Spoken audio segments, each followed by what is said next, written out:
Well, thank you very much for turning out tonight. Every event has an opportunity cost. You could be doing many other things, so I thank you very much for coming.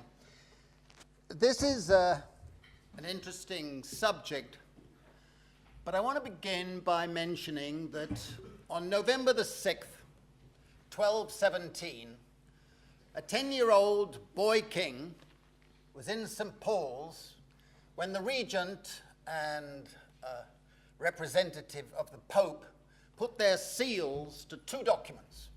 And those two documents are the foundation stones of the British Constitution. We all know that we don't have a written constitution, but these two documents have always been regarded as the foundation stones of our Constitution. One of them has gone down to be taught to every child in schools across this country and most of the world, and it became that day the Magna Carta. The other document is less well known, but for hundreds of years it was regarded as a leading document rather than a secondary document. It was also called a Magna Carta, but it was called the Carta de Foresta, the Charter of the Forest. And it's a remarkable document because it was longer on the British statute books than any other piece of legislation, only being finally repealed in 1971, which I think you'll all agree is quite a thing for longevity. And the Charter of the Forest was the first environmental charter, the first charter to assert that every person has a right to subsistence, a right to work, a right to a home in the commons. And it's often been called the Charter of the Common Man. But that day actually also was marking the first advance for feminism because it gave widows rights where they had never had them before. Now, the Charter of the Forest had to be read out 4 times a year in every church in England for many generations. But it's gone into disuse, shall we put it that way, and has been forgotten. And when, in 2015, the Minister of Justice in the House of Lords was asked if there were going to be celebrations for the 800th anniversary, he snuffily said, "No, it's not important." As it happened, at roughly the same time, a leading member of the American Bar Association wrote to me and said, actually, the Charter of the Forest was more important than the Magna Carta in formulating the US Constitution. And the essence of the Charter is that it enshrined in our thinking and in our history respect for the commons. What are the commons? The commons belong to nobody, and they belong to all of us. They're not private property, they're not state property. They are the resources that we share on the ground, under the ground, the air, the water, the minerals, the many things that could be turned into resources for production. But they're also the social amenities and social services and institutions of our culture and our education that stem from our history. They're the things that come into us as society. And that word society is a key word, because the book begins by recalling a notorious statement in a rambling interview that Margaret Thatcher gave after the 1987 election, in which she said there is no such thing as society. So you're all aware of her statement. And I've always thought that actually what she really meant was there should be no such thing as society. Because society stands against the market. And she drew her inspiration from a man who spent some time at this institution, Friedrich von Hayek. And Friedrich von Hayek was a disciple of the Austrian School of Economics. and was Margaret Thatcher's guru and Ronald Reagan's guru. And the message he'd taken from the Austrian School of Economics was that something that has no price has no value. And therefore, you can give it away or sell it at a discount and take what windfall gains you wish. And her attitude to commons and society and the institutions epitomized that total contempt she had for institutions of social solidarity. So you can interpret what has happened to the commons, beginning with the Thatcher years, but continuing through New Labour and most dramatically in the austerity decade that we are just in at the moment, as the plunder of the commons. Now, I want to mention, before I continue with how the plunder has taken place, a wonderful essay that was written by an amateur economist, the Earl of Lauderdale, in 1804. And he wrote this essay in which he actually defined what came to be known for generations of economists as the Lauderdale paradox. And the Lauderdale paradox essentially was this, that as private riches grow, public wealth declines. It's a paradox.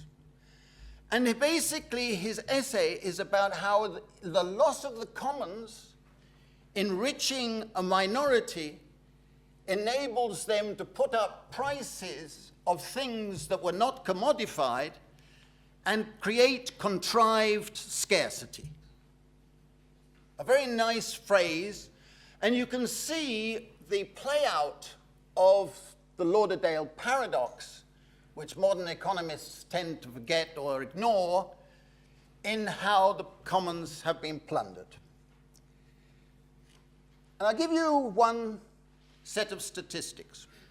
In the 1970s, private wealth in this country was approximately 300% of GDP.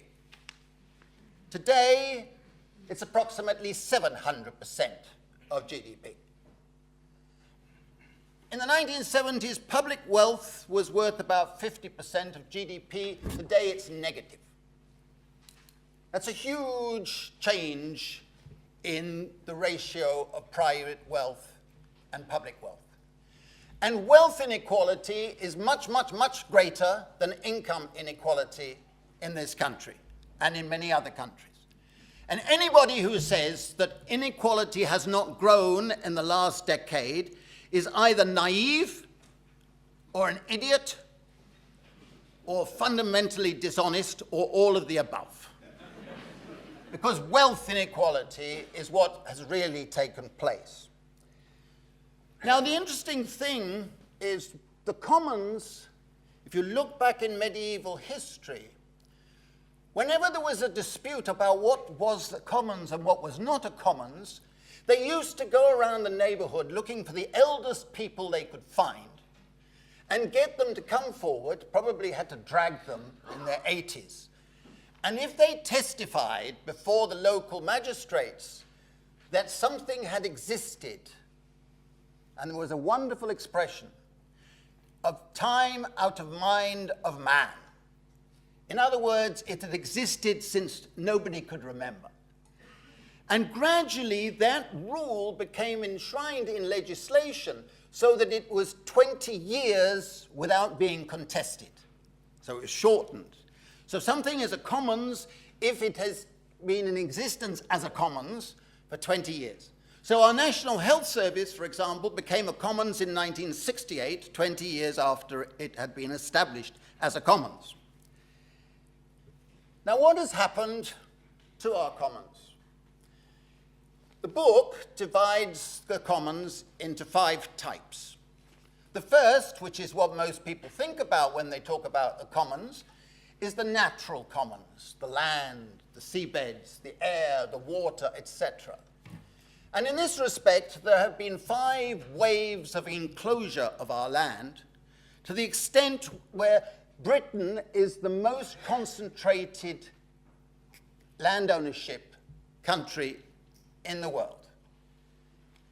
And those 5 waves of enclosure have essentially transferred what were the commons to private ownership.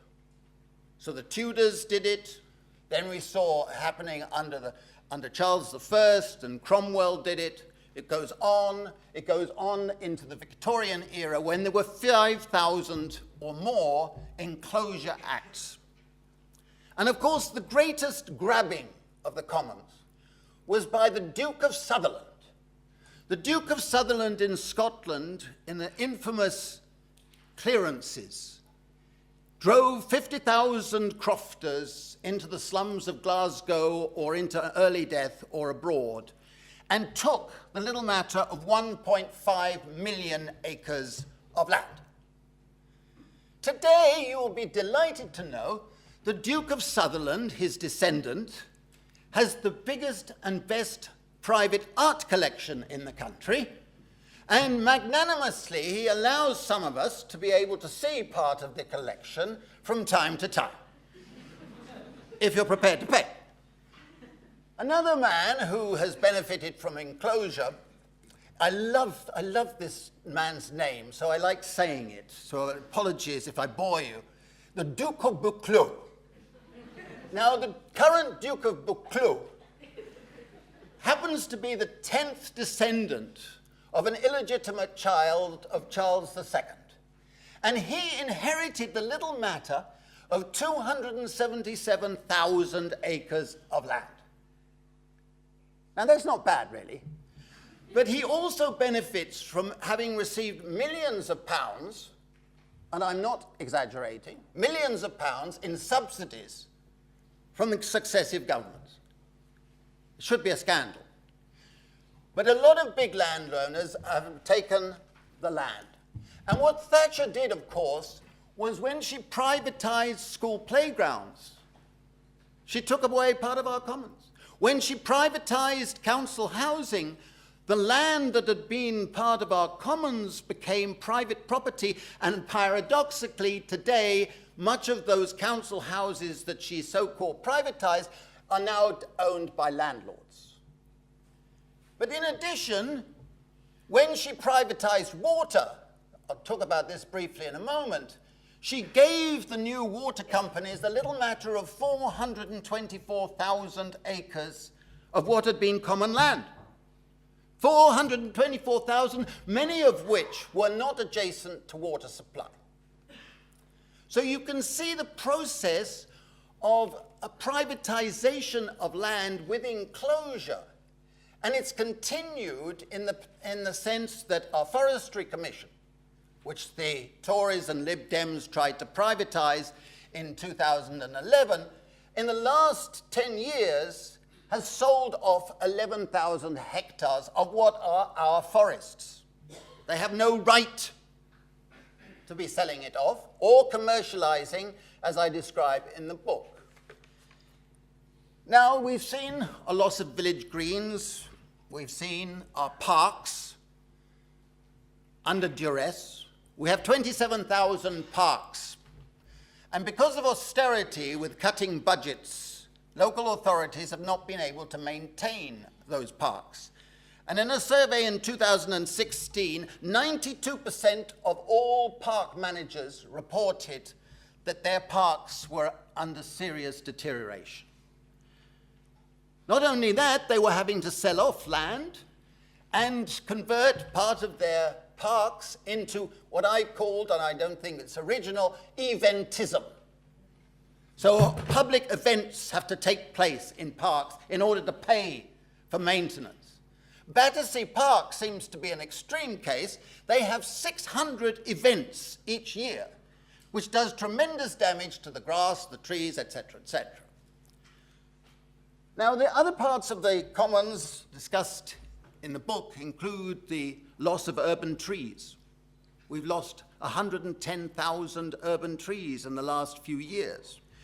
It includes the biggest scandal of all, in my view, which is the privatization of water in 1989, What happened was they created 9 regional monopolies, private companies, which promptly got huge subsidies from the government and then started to load up those companies with debt and send billions, 18 or 19 billion is my calculation, in profit abroad. Because mainly they are owned by private equity capital now. As if that wasn't enough, the water companies have failed to maintain the pipes. So many of the water companies are losing more water through leakages than are actually supplied to homeowners. But recently, Thames Water was fined, a miserable little fine, for having poured 1.4 billion tons of untreated sewage into the Thames estuaries. 1.4 billion, endangering human life, endangering wildlife, and leading to a situation where, with other companies, water companies, today a report says, came out last month, that none of our rivers in England are fit for swimming or drinking water. They got a slap on the wrist. So did several other companies. Those companies have even been able to negotiate with the regulator over how much fine they will pay. How much shall we pay? How much would you like to pay? This is ridiculous. I think you will agree. That story, to me, is one of the scandals of privatization creating contrived scarcity of water, a fundamental part of our commons. It goes on with other parts of the natural commons. I don't have time to talk about them now. They're detailed in the book. The second type of commons are the social commons. The social commons include our housing, which has been in the public domain.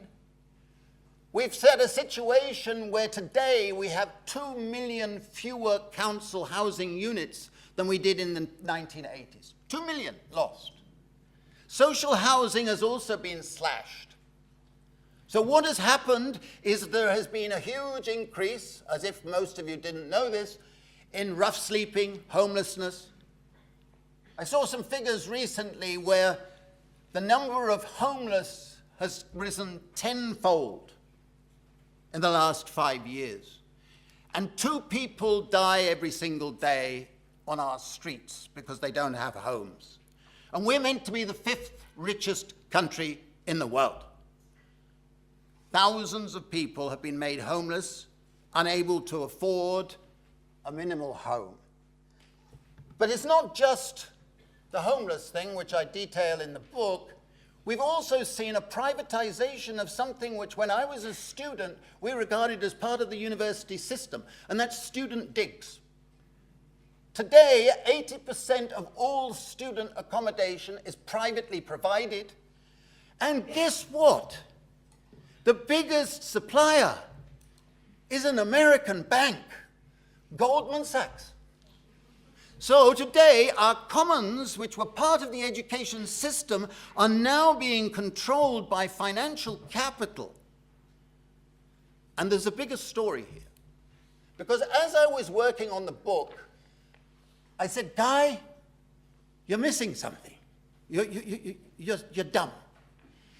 Because what is the real story? The story I was telling about privatization, commodification, the loss of the social memory, all of these things are there. But what is the biggest story of all?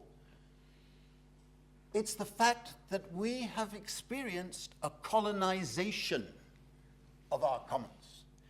In all respects that go through in the book, you find private equity, foreign capital, is actually the biggest owner.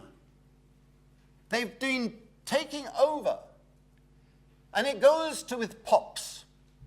I love that word, POPs. Privately owned public spaces.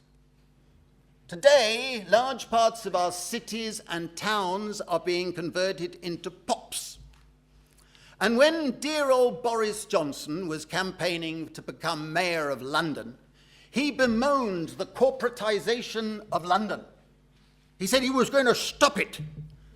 The first thing he did when he became mayor was he went, all expenses paid, lavish trip to the Far East, to Indonesia, Singapore, Malaysia, and various other places, urging property companies and others to come and buy bits of London. So today we have Singapore on Thames, we have Malaysia Square, the London Mayor's HQ is foreign owned.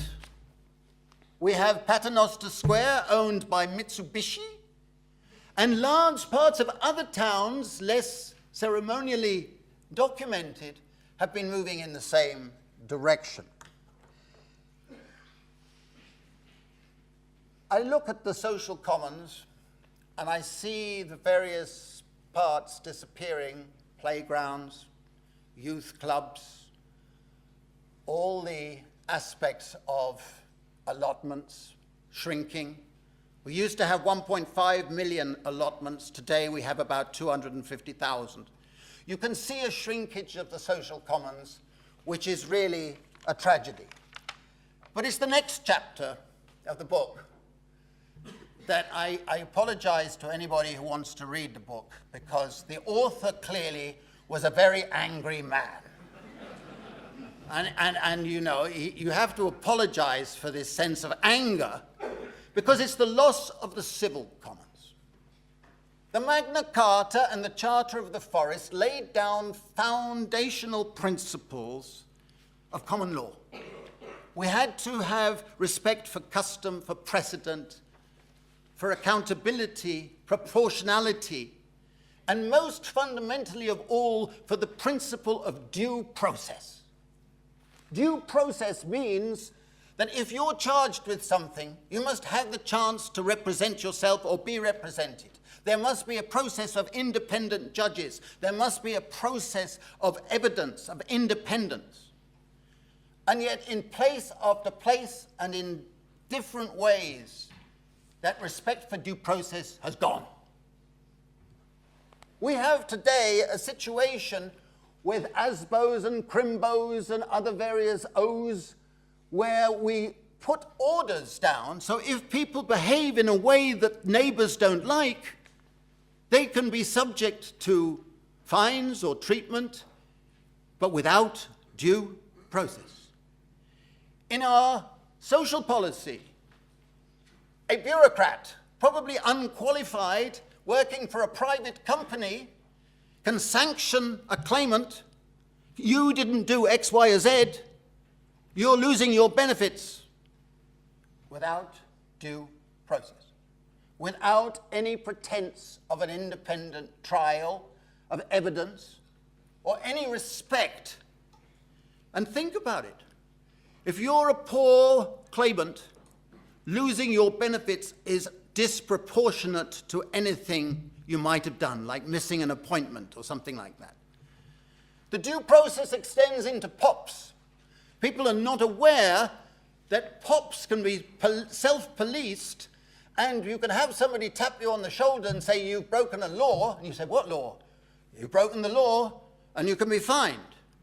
The new one they've got, they've privatized litter monitoring, so that in many places, a private company can tap you on the shoulder and say, you dropped a piece of litter there, you have to pay a £100 fine. I'm not exaggerating, it could be 150. Imagine, if you're a very poor person, what that means. We've had a disrespect for many aspects of due process. I won't go into them, but that chapter, maybe you should skip it like Oscar Wilde's famous thing, skip the chapter on the rupee. It's too exciting. The next chapter is on the loss of our cultural commons. I was hoping David Edgar would be here this evening. He sent me an email of apology, but I empathize a lot with his views on this subject. We have lost the cultural commons and any respect for our cultural commons, starting with public architecture. Back in the 70s, 50% of all architects were working for local authorities, and they were the stewards of our public architecture. Today, fewer than 1% of architects work for local authorities. Been privatized, we've lost control of the landscape of our cities and towns. If you look at museums, the slashing of budgets on museums and art galleries have been greater than the slashing of any other expenditure, partly because they're not statutorily required. So nearly half of all our local authority museums now have to operate on a part-time basis. You see it going on in the theatre, moving to the American model, relying on private donors, big fat cats, who can determine what is shown, what is not shown, influence self-censorship and all that stuff.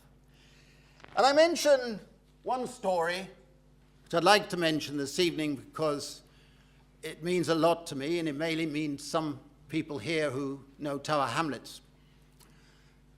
Henry Moore made a beautiful statue. It's called Old Flow. And he bequeathed it to Tower Hamlets, and he wanted it to be put in a place of a low-down working-class area to try and beautify the area.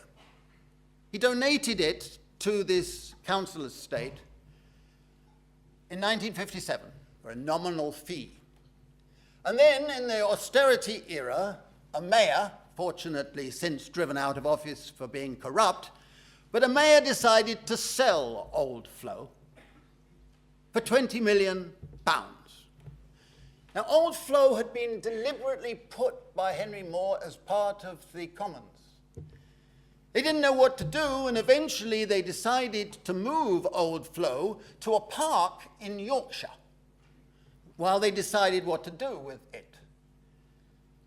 The irony is this: they have returned Old Flow, but they have put it in a POPs, in a gentrified area of Canary Wharf, where billionaires and oligarchs own all the flats, and today it beautifies a POPs. I have a feeling that Henry Moore would not be overjoyed. But the loss of the cultural commons is something I urge you to think about. The final set of commons, and I have to be very brief here, is the loss of the knowledge commons.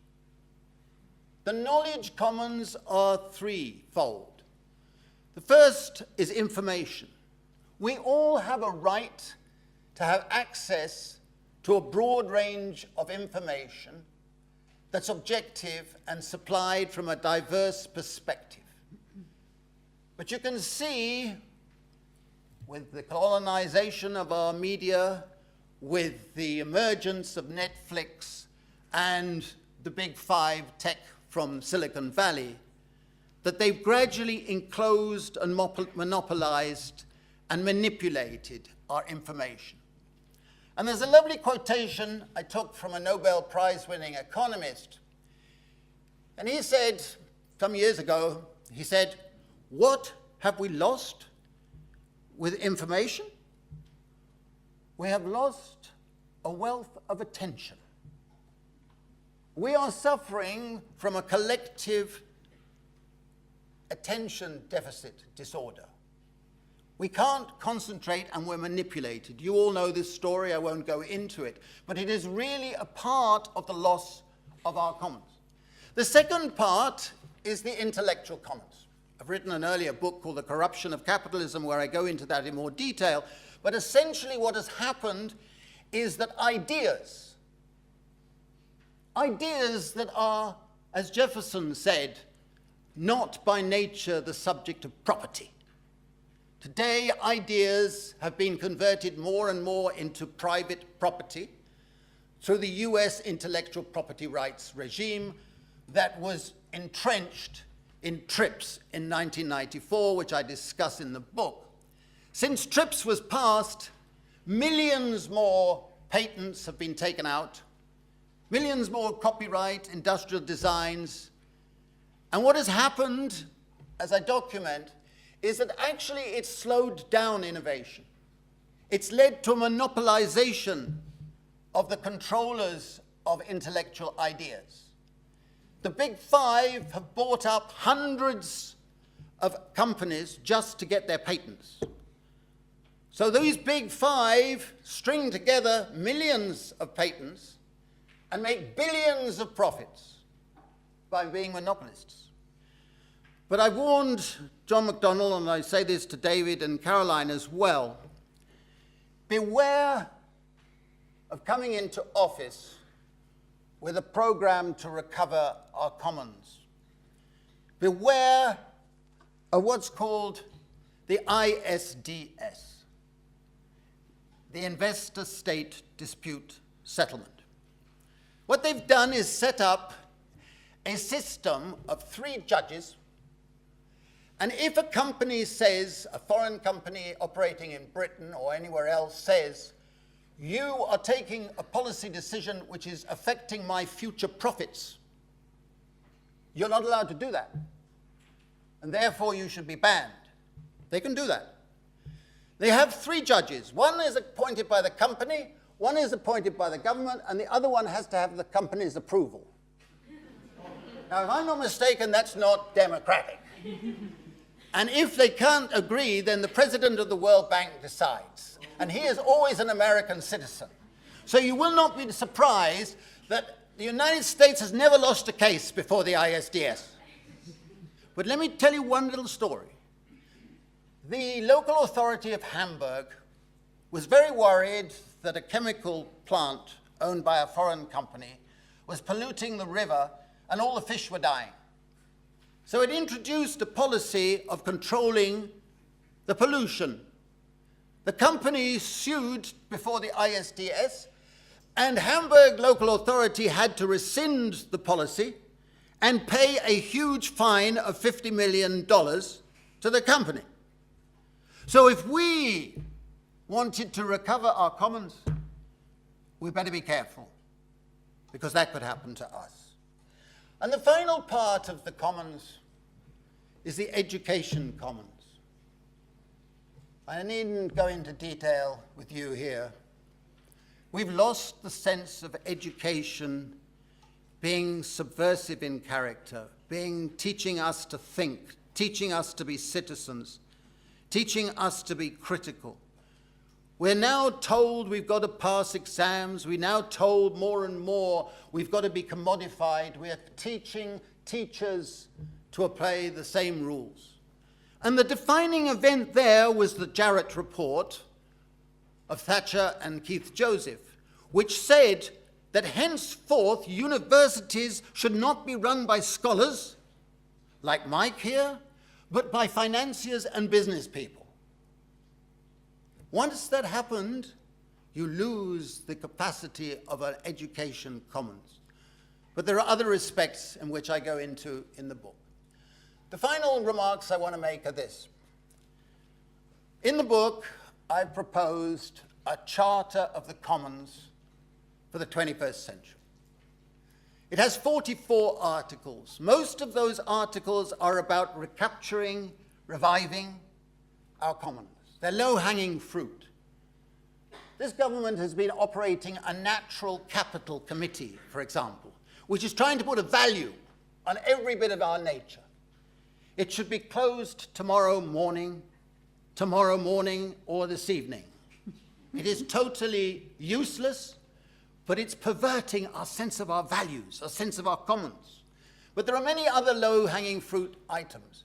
But the final chapter is saying we should establish a national commons fund. We should put a levy on all those who are taking advantage of one of our commons or another of our commons.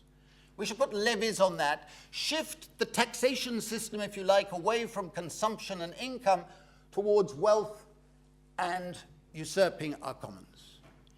And as that builds up that fund, you have to apply basic principles. The basic principle of do no harm with the money. The fund should only invest in ecological, sustainable, degrowth objectives, if you like. But fundamentally, the only way to make that an instrument of social justice, of common justice, is to say that the dividends paid out of this fund should be given to every commoner equally. Every commoner, and we're all commoners, should have an equal dividend from that commons fund. And the levies that I propose, like a frequent flyer levy, a digital data levy, all of these things which relate to loss of our commons, I estimate that without much difficulty, they could create a fund in year one of up to 200 billion pounds. That fund, as it builds, could pay out common dividends to everybody, and is the best way of affording a basic income. Thank you very much.